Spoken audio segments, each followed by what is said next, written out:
ઘણા સમયથી મેટ્રોની કામગીરી પૂરજોશમાં ચાલે છે ત્યારે મેટ્રોની કામગીરી દરમિયાન એક મોટી દુર્ઘટના રહી ગઈ હતી। સારોલી રોડ ઉપર મેટ્રોની કામગીરી દરમિયાન બ્રિજનો સ્પાન નમી ગયો, જેને કારણે અફરાતફરી મચી જતા રસ્તો બંધ કરવાની ફરજ પડી હતી।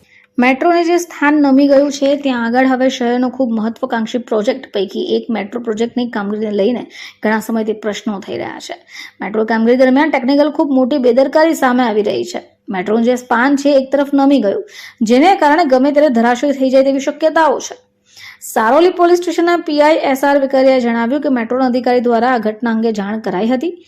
સારોલી રોડ ઉપર પહોંચી ગયા છે અને સુરતથી કડોદરા તરફ જતો આખો રૂટ પૂર્ણા તરફથી ડાયવર્ટ કરાયો છે।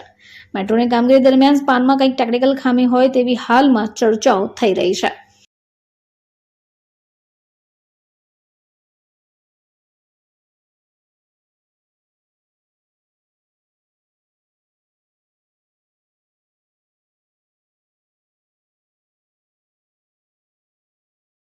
બ્યુરો રિપોર્ટ, ચેનલ આઈ વિટનેસ, સુરત।